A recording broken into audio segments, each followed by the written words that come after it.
dan. Torej, izvedeli smo, da se za energetska podjetja, da bodo manj plačevala za elektriko, medtem ko gospodinjstva več. Lahko to pojasnite, kolikšni so ti zneski, zakaj? Glejte, danes smo na ekonomsko-socialnem svetu obravnavali predlog uredbe, s katero skušamo zagotoviti vzdržne sheme za subvencioniranje obnovljivih virov energije. Mi namreč smo do septembra 2014, to je v lanskem letu bilo torej zaključeno, sklenili pogodbene obveznosti za te elektrarne na obnovljive vire energije, ki presegajo približno za 20 milijonov evrov znesek, ki ga na letni ravni zberemo iz te dajatve, ki se zbira za podporo obnovljivim virom energije. To je torej glavni razlog, da moramo ta prispevek povečati.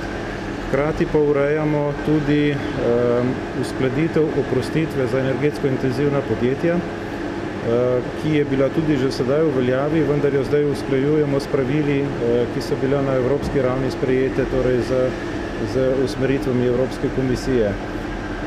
Te oprostitve so recimo sprejele tudi že nekatere druge države članice, glavna je recimo Nemčija.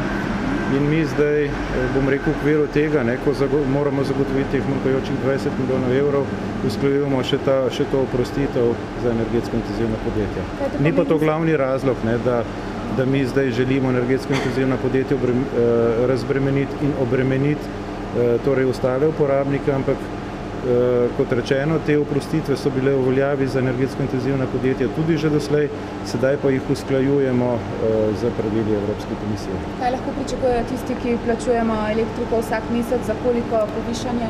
Kot je bilo danes pojasnjeno tudi tam na ekonomsko-socialnem svetu, je to povečanje za nekega povprečnega uporabnika električne energije ocenjeno na ravni 1,3 evra na mesec. Tako da za večje uporabnike pač ustrezno več.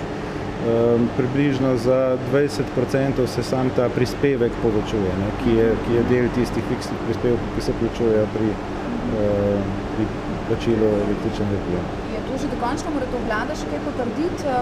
To seveda gre potem še na vlado. Mi smo ta predlog pravzaprav že na vladi obravnavali, vendar ker je bilo sklenjeno, da zaradi problematičnosti oziroma pomembnosti tovrstnih odločitev zadevo uskladimo še s socialnimi partnerji, smo to danes predstavili še na ekonomsko-socialnem svetu. Kot mi je znano, je ekonomsko-socialni svet imel tukaj, bom rekel, različna mnenja, na koncu so se nekako uskladili in dali soglasje, da vlada s to uredbo torej gre naprej. V redu, najlepša vam hvala. Hvala.